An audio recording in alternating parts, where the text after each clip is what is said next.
आदिशक्ती तू ये, आदि माये तू ये, अनादि शक्ती तू ये, असुरांचा संहार कराया मशाल हाती दे।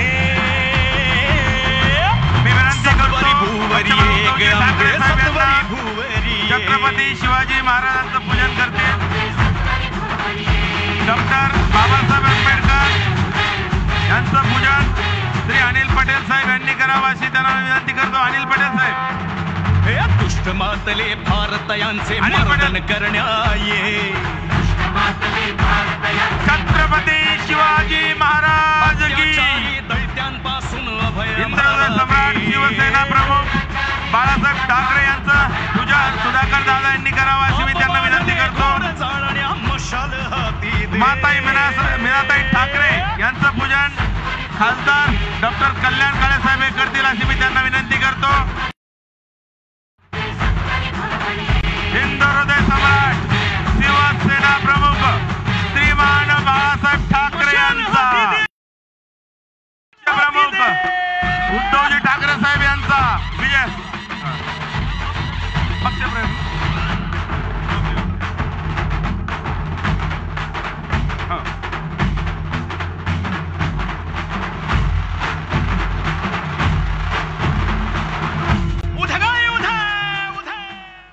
या ठिकाणी काही पक्षप्रवेश होणार आहे। मी त्यांचं नाव घेतो, त्यांनी कृपया स्टेजवर यायचं आहे। विजय चव्हाण माजी जिल्हा परिषद सभापती संभाजीनगर तथा तालुका अध्यक्ष राष्ट्रवादी काँग्रेस पैठण, हे राष्ट्रवादी आदित्य पवार गटातनं शिवसेनेमध्ये प्रवेश होतोय। सुनील शिंदे माजी सभापती जिल्हा संभाजीनगर भारतीय जनता पार्टीतून शिवसेनेमध्ये प्रवेश होतोय। अनुश्री फिरोज पटेल माजी सरपंच सातारा गाव जिल्हा परिषद अध्यक्ष संभाजीनगर श्री अनिल चोरडियाजी यांचा या ठिकाणी पक्षप्रवेश होतोय। माजी जिल्हा परिषद सदस्य बजाज नगर हेही भारतीय जनता पार्टीमधून शिवसेनेमध्ये प्रवेश होतोय।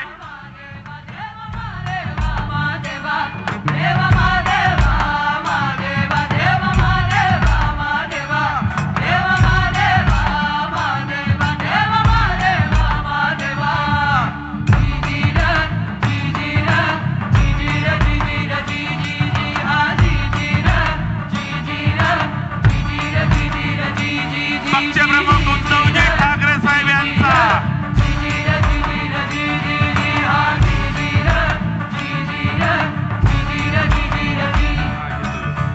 छत्रपती संभाजीनगर येथील सर्व ख्रिस्ती समाजाचा आपल्या महाराष्ट्रातील लोकप्रिय शिवसेना पक्षाला जाहीर पाठिंबा दिलेला आहे।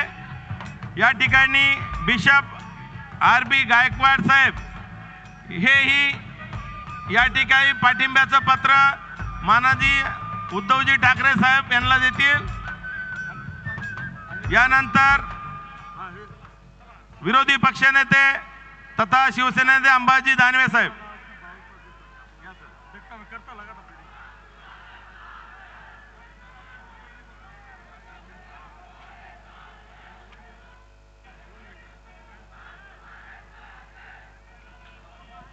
महाराष्ट्राची कुलस्वामिनी आई तुळजाभवानी,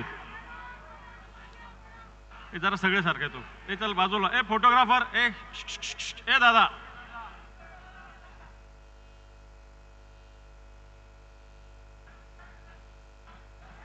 महाराष्ट्राची कुलस्वामिनी आई तुळजाभवानी, सह्याद्रीचा जाणता राजा छत्रपती शिवराय, हिंदू हृदय सम्राट शिवसेना प्रमुख श्रीमान बाळासाहेब ठाकरे यांना मानवंदना। आजच्या या संभाजीनगरच्या सभेस प्रमुख मार्गदर्शन करण्यासाठी उपस्थित असलेले शिवसेना पक्षप्रमुख माननीय उद्धवजी ठाकरे साहेब आणि सर्व व्यासपीठावरील मान्यवर, हे जरा आता शांत राहा, 2 मिनिटं। या ठिकाणी माननीय उद्धवजी ठाकरे साहेबांना मी सांगू इच्छितो की आज देशाच्या पंतप्रधानांची सभा झाली आणि काल परवा राज्याच्या उपमुख्यमंत्र्यांची सभा झाली।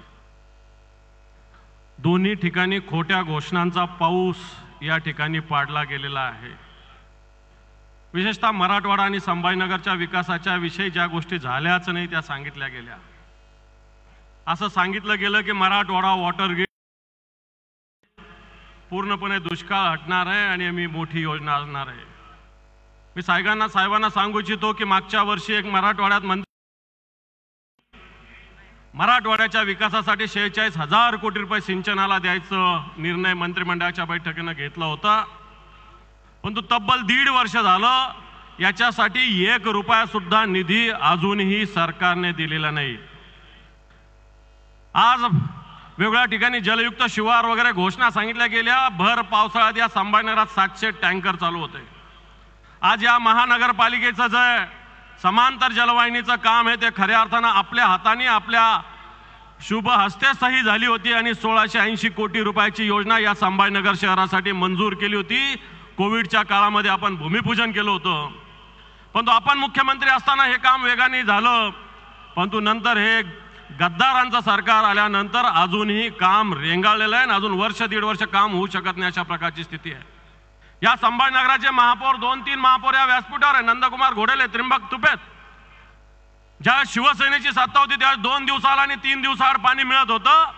आता या संभाजीनगरला 9 दिवसाआड पाणी मिळतं। खरं आहे का खोटं आहे?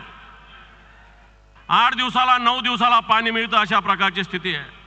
देवेंद्र फडणवीसांनी या मराठवाड्याच्या विकासाच्या खोट्या घोषणा केल्या, परंतु या मराठवाड्यामध्ये साईचं सेंटर येणार होतं, विभागीय सेंटर।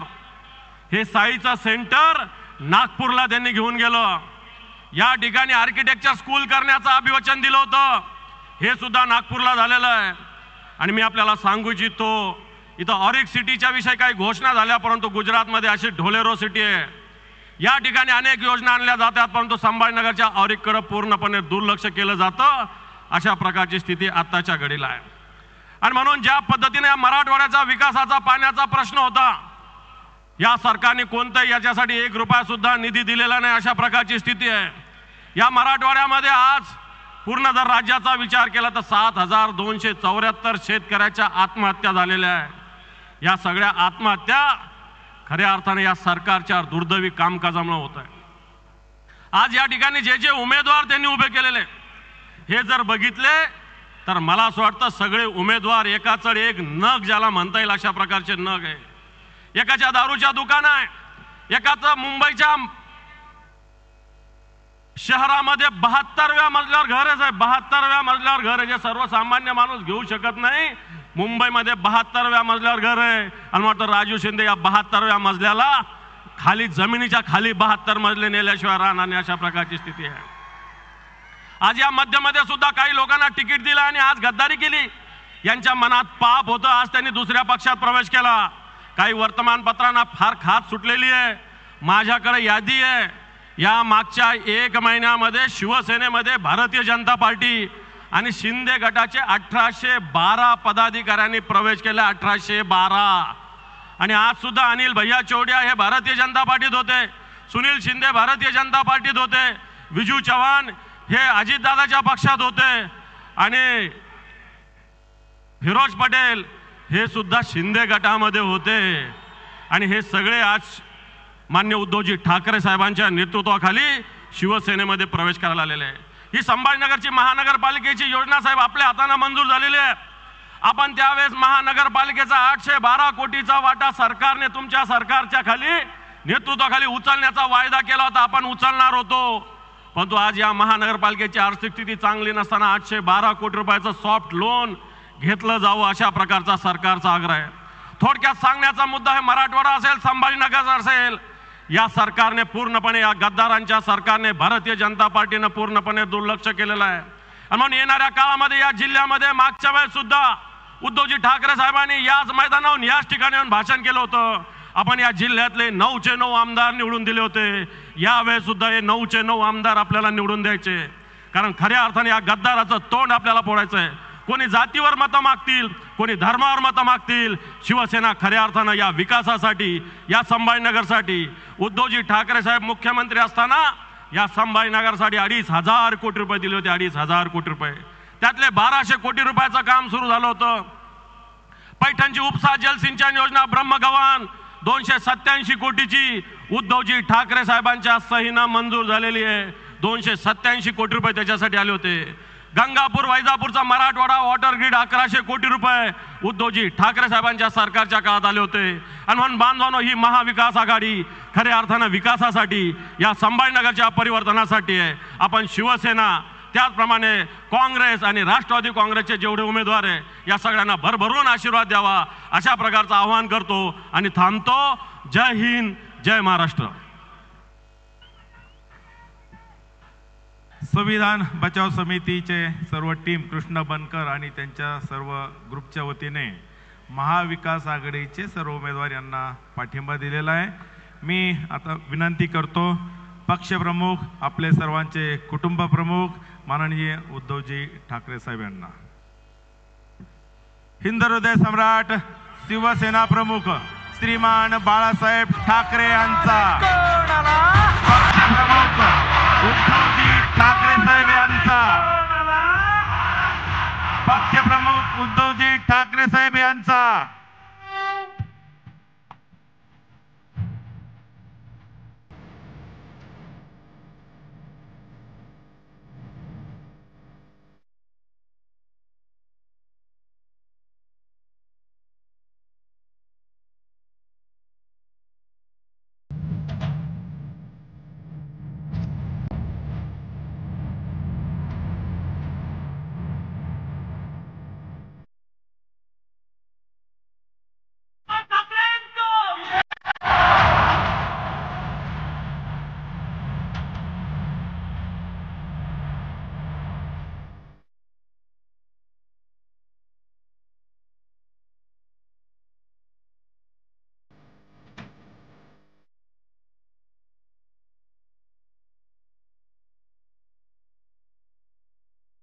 पंचवीस वर्ष झाली होय, पण अजूनही तोच राहतो.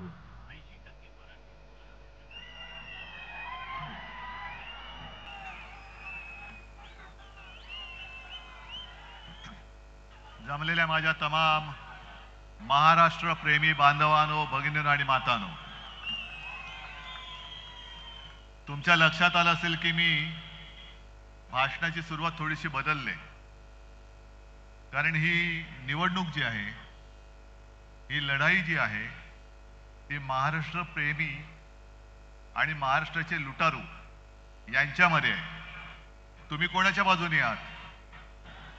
महाराष्ट्र प्रेमींच्या बाजूने किती लोक आहेत? आहेत ना?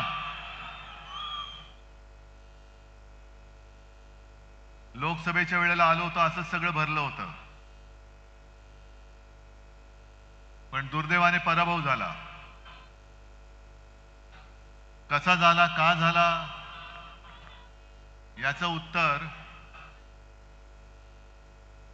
हे कोणी द्यायचं आणि कोणाला द्यायचं? मी प्रामाणिकपणाने काही प्रश्न तुम्हाला विचारतोय की जे सरकार माझ्या नेतृत्वाखाली 2.5 वर्ष महाराष्ट्रामध्ये होतं, त्याचा कारभार तुम्हाला आवडला नव्हता म्हणून लोकसभेत आपला पराभव झाला का? माझं नेतृत्व तुम्हाला मान्य नाहीये का? नसेल तर नाही सांगा. मी खुला कारभार आहे माझा. मला मोदी आणि शहा घरी नाही बसू शकत. ज्या दिवशी तुम्ही मला सांगाल की उद्धव आता बस झालं, घरी बस, त्यावेळेला मी क्षणार्धात घरी बसेन. पण जोपर्यंत तुम्ही मला सांगताय की उद्धवजी तुम्ही लढा, मग कोणी माझ्या वाटेमध्ये येऊ दे, मी तुमच्यासाठी प्राण गेला तरी 72 पण लढून जिंकून दाखवल्याशिवाय राहणार नाही. हे तुम्ही ठरवायचे. अनेक जण मला विचारतात की ही निवडणूक तुमच्या अस्तित्वाची आहे का? म्हटलं माझं अस्तित्व हे माझ्या मायबाप, माता भगिनी आणि जनतेच्या बांधवांच्या हातामध्ये. जे शिवसेना प्रमुखांनी मला सांगितलं आणि अनेकदा जाहीर सभेत ते बोलले की जोपर्यंत तुम्ही शिवसैनिक आहात तोपर्यंत मी शिवसेना प्रमुख आहे, असं बाळासाहेब सांगायचे. आणि हीच भावना माझी आहे. कारण आज माझ्या हातामध्ये काही नाहीये, तरी देखील तुम्ही मोठ्या संख्येने आलात, याबद्दल तुम्हाला खरंच मनापासून धन्यवाद देतोय. आणि मी काहीतरी तुम्हाला देऊ इच्छितोय. ती देण्याची ताकद ही जोपर्यंत तुम्ही माझ्या हातात देत नाही तोपर्यंत या सभेला काही अर्थ नाही. आज हे सगळे उमेदवार आपले आहेत महाविकास आघाडीचे. कोणाच्या हातामध्ये मशाल आहे, कोण हात घेऊन उभा आहे, कुठे तुतारी फुंकणारा मावळा आहे.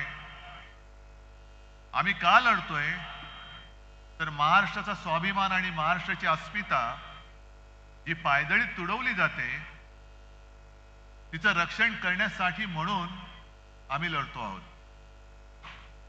आज मोदीजी इकडे येऊन गेले आणि त्यांनी सांगितलं त्यांचा बाकीचा म्हणजे मोदीजी काय बोललेत आणि देवेंद्र काय बोललेत त्यांच्या थापा अंबादासजींनी तुम्हाला सांगितल्या. पण विशेष म्हणजे मोदी साहेब जे बोलले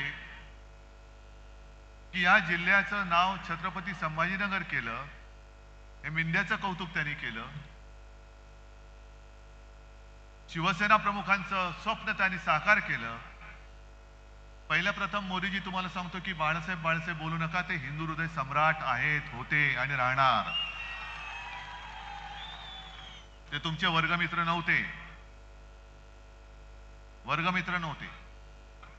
पण त्यांच्या आठवणीसाठी सांगतो की छत्रपती संभाजीनगर ह्या संपूर्ण जिल्ह्याचं नामकरण हे मी मुख्यमंत्री म्हणून माझ्या शेवटच्या कॅबिनेटच्या बैठकीत केलेलं आहे.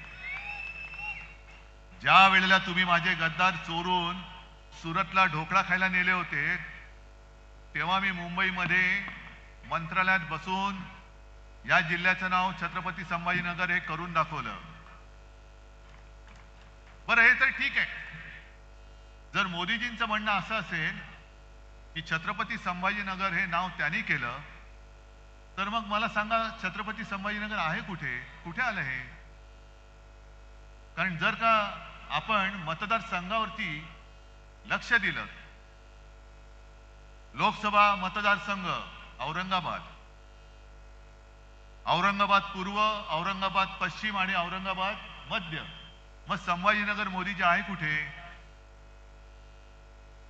ज्या तत्परतेने तुमचा जो नोकर निवडणूक आयोग त्याने माझ्या पक्षाचं नाव चोरून दरोडेखोरांना दिलं, ती तत्परता अजून तुमचा नोकर निवडणूक आयोग माझ्या जिल्ह्याचं नाव छत्रपती संभाजीनगर करायला का तयार नाहीये? का नामांतर झालेलं नाही अजून? म्हणजे तुम्ही केलेलंच नाही आहात. अजूनही मतपत्रिकेवरती किंवा मतदारसंघाच्या यादीत ज्याचं नाव औरंगाबाद आहे, मग मोदीजी तुम्ही आज नेमकं कुठे येऊन गेलात? औरंगाबाद पूर्वमध्ये आला होतात की संभाजीनगर पूर्वमध्ये आला होतात? पट्टे तुम्हाला? बाळासाहेबांचं स्वप्न यांनी म्हणजे त्या दाढीवाल्यांनी पूर्ण केलं म्हणतायत. ठीक आहे, क्षणभर मानलं. मग हिंदू हृदय सम्राट बाळासाहेबांचं स्वप्न काय नवाज शरीफचा वाढदिवसाचा केक खाणं हे सुद्धा होतं का? जो तुम्ही जाऊन खाऊन आलात न बोलवता? की कधीतरी एकदा मी पाकिस्तानच्या पंतप्रधान पदाच्या वाढदिवसाचा केक खाऊन येईन, हे माझं स्वप्न आहे, असं काय तुम्हाला सांगितलं होतं? मग का गेला होतात पाकिस्तानात? बरं, महाराष्ट्रामधले उद्योग लुटून तुम्ही जे काय गुजरातला नेले आणि नेता आहात, हे शिवसेना प्रमुखांचं स्वप्न होतं का जे मिंद्याने पूर्ण केलं?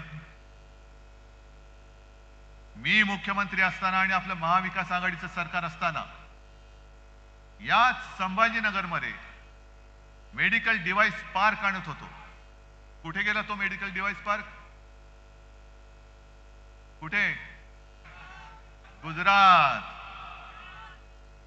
तुम्हाला कल्पना आहे मेडिकल डिव्हाइस पार्कच्या माध्यमातून किती जणांना रोजगार मिळाला असता? काय अंदाज आहे?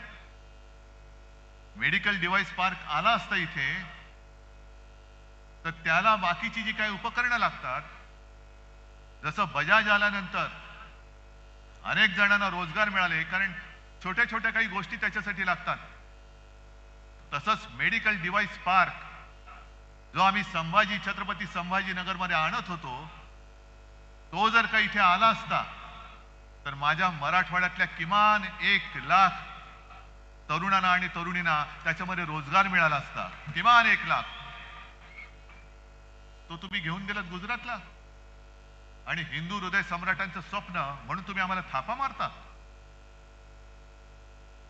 छत्रपती शिवाजी महाराजांचा पुतळा तो तुम्हाला धड उभारता येत नाही. त्या पुतळ्यामध्ये सुद्धा पैसे खाणारी अवलाद तुमची, भाजप आणि मिंद्याची. तुम्ही छत्रपती संभाजीनगर हे नामकरण करू शकता, एक पुतळा धड तुम्हाला उभारता येत नाही.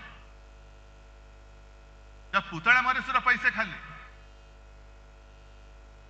मी काल कोकणमध्ये गेलो होतो आणि तिथे एक मंत्री आहेत, केसरकर त्यांचं नाव. म्हणजे माणसं किती निर्लज्ज आणि निर्ढावलेली असतात. पुतळा पडल्यानंतर यांनी काय बोलले होते की वाईटातून काहीतरी चांगलं होईल. अरे गधड्या, महाराजांचा पुतळा पडलाय, त्याच्यातनं चांगलं होईल असं तुला वाटतं? म्हणजे ही एवढी सगळी मेलेल्या मनाची माणसं, ज्यांच्या मनामध्ये महाराजांबद्दल काही आदर नाही, प्रेम नाही, पुतळा उभारताना सुद्धा भ्रष्टाचार करतायत. तुमचं छत्रपती संभाजी महाराजांबद्दलचं प्रेम सुद्धा झोट आहे. मग आमच्याच काळामध्ये आम्ही इथल्या चिकलठाणा विमानतळाचं नामकरण जे केलं होतं, छत्रपती संभाजी महाराज चिकलठाणा विमानतळ, ते अजून का केलं नाही मोदीजी तुम्ही? काल मी गोव्याला गेलो होतो, गोव्याच्या विमानतळाचं नाव मनोहर पर्रिकरांचं केलं, अयोध्येचं तुम्ही केलं, आणखीन कुठे गेली असतील. पण अजून देखील आता 5 वर्ष झाली तो ठराव मंजूर करून झाला, का माझ्या या विमानतळाचं नाव छत्रपती संभाजी महाराज विमानतळ करत नाही तुम्ही? सांगा ना आम्हाला. आलं की काय वाटेल ते बोलायचं. म्हणजे आता काय झालंय, 4 दिवसापासून मी माझ्या बॅगा उघड्या करूनच फिरतोय, कारण जिथे जातो तिकडे माझी बॅग तपासताय. आज पण तपासली. ते तपासणीसाला मी सांगितलं, बघ रे बाबा, फक्त माझ्या बॅगेमध्ये एक साप आहे, त्याला हात नको लावूस, नाहीतर पुन्हा आमच्यावरती यायचं. मग त्यांना मी विचारलं की हे तुम्ही का तपासताय? नाही, आमची ड्युटी आहे. म्हटलं ड्युटी बरोबर, पण ड्युटी म्हणजे काय ड्युटी आहे? नाही, तुमच्या बॅगेत पैसे आहेत की नाही बघायचे. मग म्हटलं तुम्ही मोदींची बॅग तपासता का? म्हटलं काय साहेब सांगायचं तुम्हाला, त्यांच्या बॅगेमध्ये नुसत्या थापा असतात, नुसत्याच थापा. 15 लाख रुपये देणार, शेतकऱ्याचं उत्पन्न दुप्पट करणार, 2 कोटी लोकांना रोजगार देणार, अच्छे दिन आएंगे, सगळ्या थापा गेले 10 वर्ष आम्ही ऐकतोय, तरी थकत नाहीये. थापा देऊन देऊन हा माणूस थकत कसा नाही, ही एक दैवी चमत्कार आहे. एखादा माणूस थापा मारून मारून कंटाळेल, थकेल, पण हे थकतच नाहीत. आणि मग ते जे काय म्हणतात की भगवान ने मुझे भेजा है, असू शकतं बाबा, की खोटं बोलून सुद्धा तुम्ही थकत नाहीत. ही काहीतरी वेगळी शक्ती आहे, वेगळा चमत्कार आहे. आज यांना आठवलं मिंद्याना आणि सगळ्यांना, 3 भाऊ, एक जॅकेट भाऊ, दाढी भाऊ, देवा भाऊ, आणि सगळे मिळून महाराष्ट्र खाऊ. यांची जी काय वृत्ती आहे, लुटेंगे और बाटेंगे, म्हणजे महाराष्ट्र लुटेंगे आणि दोस्तों को बाटेंगे, ही यांची खरी गोष्ट आहे. बटेंगे या कटेंगे वगैरे नाहीये. महाराष्ट्राला लुटणार आणि आमच्या म्हणजे त्यांच्या दोस्तांना वाटणार, वाटायचा, लुटायचा आणि वाटायचा, हे उघड उघड चाललंय. मग आपण छत्रपती शिवाजी महाराज की जय म्हणून जे काय बोलतो तिरिमिरीनी, आणि आपल्या महाराजांचा महाराष्ट्र आपल्या डोळ्यात देखत हे लुटून गुजरातला नेत आहे, तरी आपण काय चंड बनलो की काय एवढे की आपण गप्पच बसलेलो? गेल्या वेळेला लोकसभेला एक झाली चूक. अरे काहीतरी बरोबरी करायची होती. चंद्रकांत खैरेंसारखा माणूस जो मला आठवते कित्येक वर्षापासून आपली सेवा करतोय, निष्ठेने राहिला, त्या निष्ठेची कदर, त्याचा आदर म्हणून मी त्यांना उमेदवारी दिली होती. जसं इकडे उदयसिंग बसलेले आहेत, विकले नाही गेले ते, त्यांना सुद्धा खोके दिले असते, त्यांना सुद्धा धमक्या दिल्या असत्या किंवा दिल्या, पण निष्ठेला जागले ते. मान कापली तरी 72, पण मी इमान विकणार नाही. मग त्यांचा आदर किंवा त्याची काय किंमत आपण ठेवायची की नाही ठेवायची? कोणी तुम्ही मोठा केलेला माणूस खोके घेतो, तिकडे जातो, दारूची दुकानं काढतो आणि आपण त्याला निवडून देतो. मला नाही पटलंय, खरंच नाही पटलंय. हे संभाजीनगर, हे छत्रपती संभाजीनगर शिवसेना प्रमुखांसुद्धा मला नाही वाटत हे पटलं असतं. पाठीमध्ये वार करणारी अवलाद, या शिवसेनेने यांना राजकीय जन्म दिला, यांना मंत्रिपद दिलं, आणखीन काय करायचं बाकी होतं? सगळं काही केलं तरी सुद्धा उलटे फिरून तुम्ही आईवरती वार करताय आणि त्याला जनता निवडून देते, हे मला पटूच शकत नाही. मग कोणासाठी लढायचं? कोणाच्या भरोशावरती लढायचं? आज सुद्धा मी मैदानात उतरलोय. कोणासाठी उतरलोय? माझ्यासाठी उतरलोय. माझं काय जातंय? महाराष्ट्र लुटतात, लुटू द्या ना. संभाजीनगरचा मेडिकल डिव्हाइस पार्क, 1 लाख नोकऱ्या देणारा मेडिकल डिव्हाइस पार्क गुजरातला गेला, माझं काय जातंय? मुंबई अदानीच्या घशात घातले, जाऊ दे ना, मला काय त्याचं. कोल्हापूरला गेलो होतो, राधानगरी, तिथल्या आपल्या KP पाटील या उमेदवारांनी सांगितलं की आमच्या इथलं पाणी पण अदानीला विकून टाकलं, जाऊ दे ना, माझं काय जातंय? हे सगळं जाऊ दे ना, माझं काय जातं नाही. एक दिवस आपण सगळेच जाऊ, सगळेच जाऊ आणि मग हा महाराष्ट्र जो इकडे सगळी आपण ठेवतो ना, छत्रपती शाहू महाराज, फुले, आंबेडकर, शिवाजी महाराज आहेतच. हा महाराष्ट्र शाहू फुले आंबेडकरांचा आहे का शहा मोदी अदानीचा आहे? याचं उत्तर देणारी ही निवडणूक आहे आणि हे उत्तर तुम्ही देणार आहात. तुम्ही द्यायचं हे उत्तर. मला हे पटत नाही, तळमळीने मी तुमच्यासाठी बोलतोय. माझ्या डोक्यामध्ये काही मुख्यमंत्री पदाचं खूळ घुसलेलं नाही, ते त्याही वेळेला नव्हतं. आणि तेव्हा जर का माझ्या डोक्यात ते घुसलेलं असतं तर एका क्षणात मी वर्षा सोडून माझ्या घरी मातोश्रीत मी गेलो नसतो. अनेक जण स्वप्न बघतात की वर्षावरती जायचंय, मुख्यमंत्री व्हायचंय. मला काही वाटलं नाही. मला फक्त एवढंच वाटलं, वाईट वाटलं, जरूर वाटलं की शिवसेना प्रमुखांनी मोठी केलेली माणसं, काही ना तर मीच मंत्री केलेलं, नाहीतर ते मंत्री पदाला सुद्धा कधी टेकलेच नसते, त्या खुर्चीत कधी बसले नसते, कधी खासदार झाले नसते, कधी आमदार झाले नसते. अशा लोकांना मी केवळ आणि केवळ शिवसेना प्रमुखांची जी पुण्याई माझ्या पाठीशी उभी आहे त्या जोरावरती आमदार, खासदार आणि मंत्री केलं. त्यांनी वार करावा माझ्यावरती, मला त्याचं वाईट वाटतंय. मुख्यमंत्रीपद हे सोडून द्या. आणि अशी माणसं माझ्यावरती अविश्वास दाखवत आहेत, हेच मला पटलं नाही. अरे शत्रूने अविश्वास दाखवला तर मी समजू शकतो, पण माझ्याच माणसांनी, जी माझ्या बरोबर घरामध्ये येणारी आमच्या कुटुंबियांसारखी माणसं, ही माझ्यावरती अविश्वास दाखवणार नको. मला तुमच्या मनात मी नाहीये ना. मी सोडलं, वर्ष सोडून दिलं आणि मला कोरोना झाला होता तरी देखील मी मातोश्रीवरती गेलो. काही फरक पडला नाही मला. उलट वर्षापेक्षा मला मातोश्रीमध्ये छान शांत झोप लागते, कारण माझं आहे ते, माझ्या हक्काचं आहे. या मातोश्रीने यानं सगळं काही दिलं, त्या मातोश्रीमध्ये मी परत गेलो. मी माझ्यासाठी लढत नाहीये, मी तुमच्यासाठी लढतोय. अनेक गोष्टी मी हा वचननामा घेऊनच फिरतोय आणि त्याच्यावरती मी लिहिलंय. हे जे लिहिलंय हे असंच ठेवू का बदलू, हे तुम्ही सांगायचंय. मी या कव्हरवरती लिहिलंय कुटुंब प्रमुखाचा वचननामा. हे तुम्हाला मान्य आहे की नाही? कारण कोरोनाच्या काळामध्ये जे तुम्ही सहकार्य केलं म्हणून आणि म्हणून महाराष्ट्र वाचला. त्या सगळ्या काळामध्ये देशभरामध्ये आपला महाराष्ट्र कोरोना काळात जनतेची काळजी घेणारा नंबर 1 होता. मुख्यमंत्री म्हणून माझं नाव जरूर यायचं. जगात कौतुक झालं, पण हे कौतुक माझं नव्हतं, हे कौतुक तुमचं होतं. आणि जगाने कौतुक केलं आणि जर माझ्या घरच्यांनी नाही केलं तर मला जगाचं कौतुक हे कवडी मोल आहे, मला घरच्यांचं कौतुक हे सोन्यापेक्षा जास्त भारी आहे माझं. आणि या वचननाम्यामध्ये मी जी काय वचनं दिलेत, पहिलं म्हणजे महाराष्ट्र हा माझा आपला महाराष्ट्र हा स्वावलंबी महाराष्ट्र आणि सर्वोत्तम महाराष्ट्र करायचा आहे. मी जिथे जिथे जातोय तिथे तिथे शेतकरी त्रासलेत. सोयाबीनचा शेतकरी त्रासला आहे, कापूस पिकवणारा त्रासलेला आहे. सोयाबीनला भाव नाही, कापसाला भाव नाही, गद्दाराला भाव आहे 50 खोके, पण सोयाबीनला भाव नाही.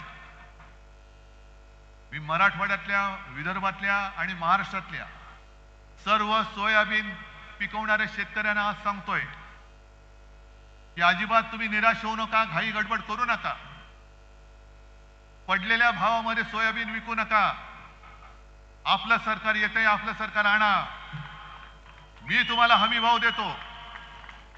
जो त्यावेळेला 6,000 दिला होता त्याहीपेक्षा जास्त देण्याचं वचन मी तुम्हाला देतोय.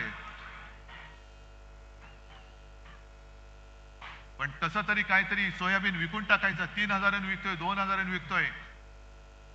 मग आपलं सरकार आल्यानंतर सगळे व्यापारी तुमच्याकडनं 3,000 घेतलेलं सोयाबीन हे सरकारला 6-7 हजारात विकतील. त्याच्यामुळे जरा थांबा, घाई गडबड करू नका. पहिले सरकार आणा, मी घेतो हमी तुमची. आणायलाच लागेल तुम्हाला. आणि हे मी करून दाखवले. 2 लाखापर्यंत पीक कर्ज मुक्त मी केलं होतं की नव्हतं? आणि या गद्दारांनी गद्दारी करून सरकार पाडलं नसतं तर 5व्या वर्षी माझ्या मनामध्ये पुन्हा एकदा शेतकऱ्याला कर्जमुक्त करायचं नक्कीच होतं. मी करून दाखवलं असतं. ठीक आहे, पुन्हा आपलं सरकार येतंय. हे सरकार आल्यानंतर पुन्हा माझ्या शेतकऱ्याला मी कर्जमुक्त करून दाखवेन. आणि जेव्हा आपण फिरत असतो तेव्हा काही काही गोष्टी घडत असतात, त्या नुसत्या बघून किंवा ऐकून सोडून द्यायच्या नसतात. मी 1-2 महिन्यापूर्वी आलो होतो, मला वाटतं आपल्या कोणाच्या प्रवेशाला, अंबादास, हा तुमच्या प्रवेशाला आलो होतो. आणि तिकडने येताना एका शेतात थांबलो. शेतात थांबले, मी आलो म्हटल्यानंतर शेतकरी सगळे धावत आले, पाया पडायला लागले की उद्धवजी तुम्ही आमचे देव आहात, तुम्ही आमचं कर्ज माफ केलं. म्हटलं बाबा मी देव नाही, मी माणूस आहे. उलट तुम्ही देव आहात कारण तुम्ही आम्हाला अन्न देता. आणि मग तिकडे काही शेतमजूर महिला त्यांचं काम करत होत्या. मी गेलो त्यांच्याशी बोलायला लागलो. म्हटलं काय ताई बरं आहे का? ती बिचारी काम करत होती. हा बरं आहे. म्हटलं आता 1500 रुपये मिळतात, आनंद आहे ना? तिने माझ्याकडे बघितलं, मला म्हणाली 1500 रुपयामध्ये घर चालतोय वय? हे बघ म्हणे माझ्या बाजूला पोर आहे माझं, याला शाळेत टाकायचंय, फी कुठून आणू? 1500 रुपयामध्ये शाळेत ऍडमिशन नाही मिळत. माझ्याकडे काही शब्द नव्हते. पण समाधान मला एका गोष्टीचं वाटतं की अंबादास आणि दुसरे कोणी ती जबाबदारी कोणी घेतली? तालुका प्रमुख भालेकर, आनंद भालेकर तालुका प्रमुख यांनी सांगितलं की साहेब काळजी करू नका, याची ऍडमिशन मी करून देतो. आणि त्यांनी ऍडमिशन करून दिली. मग दुसऱ्या वेळेला मी जेव्हा आलो तेव्हा विमानतळावरती तीच माझी बहीण छान साडी वगैरे नेसून मुलाला घेऊन आली पाया पडायला की साहेब तुमच्यामुळे याची ऍडमिशन झाली. म्हटलं ताई मी कोणी नाहीये, बघ ह्या दादाने ऍडमिशन केलेली आहे. पण ठीक आहे, एका मुलाची मी करू शकलो. अनेक मुलं अशी आहेत ज्यांना शिकायचंय पण शिकता येत नाही कारण फी भरायला पैसेच नाहीयेत. अगदी स्वतः शिवसेना प्रमुखांना सुद्धा 7वी मध्ये शाळा सोडायला लागली होती कारण फी भरायला पैसे नव्हते. माझ्या आजोबांना सुद्धा शाळा सोडायला लागली होती कारण फी भरायला पैसे नव्हते. शिकायचं होतं पण शिकू शकत नाही, पैसे नाहीयेत. मग माझ्या आजोबांना आलेला अनुभव, माझ्या वडिलांना आलेला अनुभव, मी सुदैवी आहे कारण मी शिकू शकलो. पण त्या अजूनही शेतकऱ्याच्या मुलांना शिकता येत नाही. म्हणून मी ठरवलं की जसं मुलींना मोफत शिक्षण आहे तसंच माझ्या महाराष्ट्रात जन्मलेल्या प्रत्येक मुलाला मी मोफत शिक्षण देणार आहे. शिका, मोठे व्हा. अरे महाराष्ट्राचं भविष्य तुम्ही आहात. मोदी शाह आणि हे गद्दार हे महाराष्ट्राचं भविष्य घडवू शकत नाही, हे बिघडवू शकतात. पण महाराष्ट्राचं भविष्य ही माझी आत्ताची छोटी छोटी मुलं आहेत, छोट्या छोट्या मुली आहेत. आणि मुलींना सुद्धा सुरक्षित शाळा मी देणार. प्रत्येक शाळेमध्ये जी मुलींची शाळा असेल तिथे त्या मुलींना स्वच्छतालयामध्ये जाण्यासाठी सुद्धा बरोबर एक महिला कर्मचारी असलीच पाहिजे. हा माझा दंडक आणि माझा कायदा असेल. कारण ते शाळेमध्ये अत्याचार होतोय. कुठे मोदीजी, शहा, काय तुमच्या राज्यामध्ये नेमकं आहे काय? मणिपूरमध्ये आज देखील महिला अत्याचार होत आहेत महिलांवरती. गेल्या आठवड्यामध्ये सुद्धा एका 31 वर्षीय आदिवासी महिलेवरती, जी 3 मुलांची आई, घरामध्ये घुसली लोक, अत्याचार केला आणि तिला जिवंत जाळून टाकलं. आणि मोदी बाबा इकडेून महाराष्ट्रामध्ये प्रचार करत होते, तेव्हा अमित शहा इकडेून महाराष्ट्रामध्ये प्रचार करत होते. लाज वाटली पाहिजे आम्हाला की देशाचा कारभार सोडून महाराष्ट्र जिंकण्यासाठी पंतप्रधान म्हणून नव्हे तर भाजपाचे स्टार प्रचारक म्हणून इकडे फिरतात आणि मतं मागतायत. हा जो काही एक जो आक्षेप आहे तो माझा हा आहे. माझी बॅग तपासली, तपासा, पण मोदींची सुद्धा बॅग तपासली गेलीच पाहिजे. का नाही तपासायची? माझं हेलिकॉप्टर अडवा, पण एखाद्या वेळेला आमच्यासाठी मोदींचं विमान का नाही तुम्ही अडवू शकत? आज जशी माझ्याकडे इकडे जनता जमलेली आहे, मोदींसाठी पण जमली असेल. भाड्याने आणली असेल नसेल मला माहिती नाही, पण असेल. पण आमचं पण ऐकायला लोक येतात ना, थांबतात तासन तास. संध्याकाळची सभा असली तरी दुपारी 2 वाजल्यापासून लोक येऊन थांबतात. जेवण नाही, खाणं नाही, पिणं नाही, ताण भूक काही नाही, तरी सुद्धा लोक येऊन माझ्यासाठी थांबतायत. मोदीजी, हे भाग्य, हे नशीब, हे माझ्या वडिलांच्या पुण्याईमुळे मला लाभलेले आहे.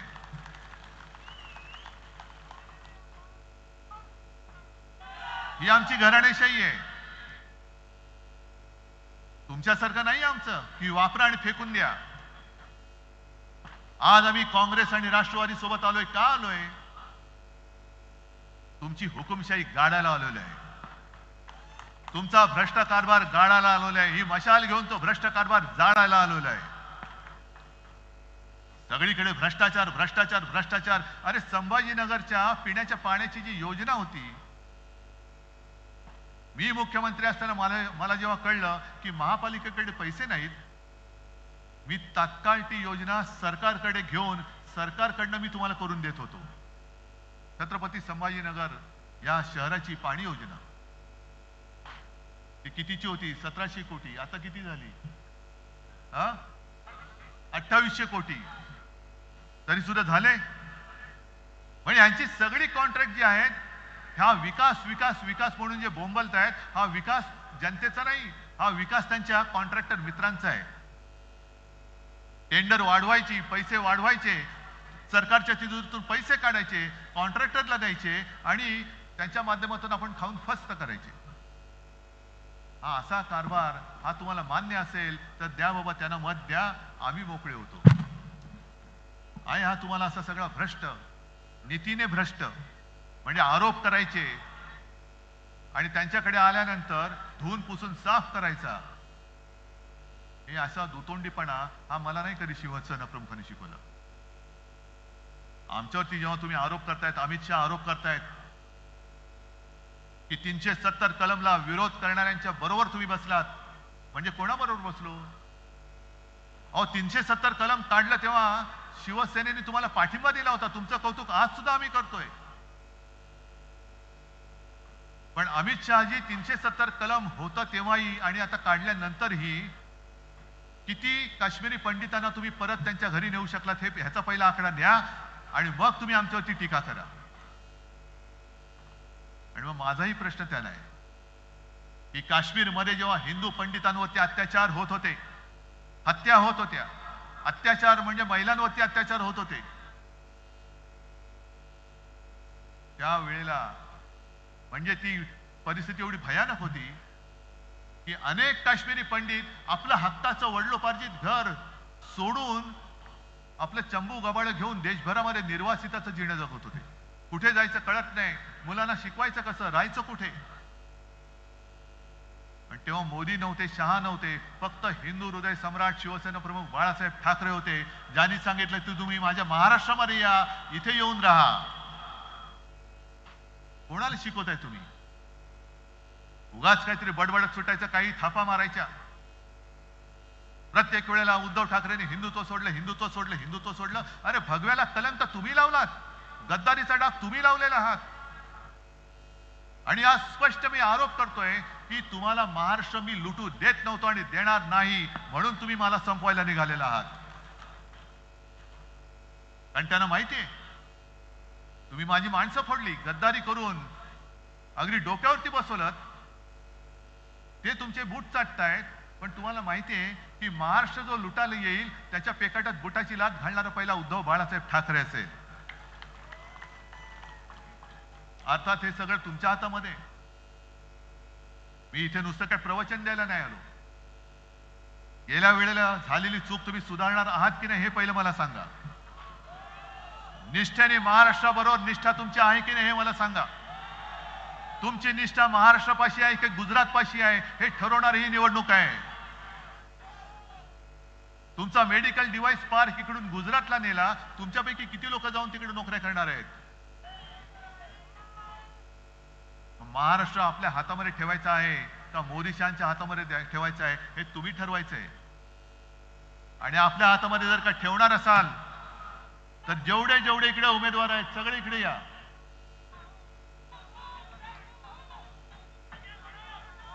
हे सगळे उमेदवार, या सगळ्यांच्या विजयाची जबाबदारी मी तुमच्यावरती देतोय. आहे हिम्मत? देताय वचन? आणि त्या दोघांना, मोदी शहा आणि त्यांच्या या चेला चपाट्यांना, मिंदेना, अजित पवार आणि देवेंद्र फडणवीसांना दाखवून द्या की महाराष्ट्र हा गांडुळाची पैदास करणारा प्रदेश नाहीये. महाराष्ट्रामध्ये वाघाचे छावे जन्माला येतात. आणि जर तुम्ही आमच्या वाटेला जाल तर मुनगट्टीवारांना सांगतोय की तुम्ही आणलेली वाघनखं बाजूला आहेत, पण ही माझी वाघनखं माझ्या सोबत आहेत. आणि या निवडणुकीमध्ये ही वाघनखं या महायुती सरकारचा भ्रष्ट कारभाराचा कोथळा बाहेर काढल्याशिवाय राहणार नाही, हा विश्वास व्यक्त करतो आणि आपली रजा घेतो. जय हिंद, जय महाराष्ट्र.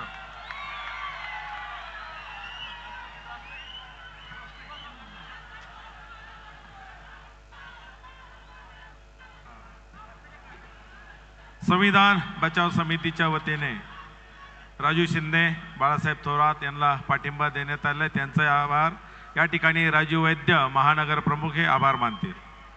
माननीय उद्धवजी ठाकरे साहेब व सर्व महाविकास आघाडीच्या नेत्यांचं, नागरिकांचं या ठिकाणी मनापासून आभार व्यक्त करतो.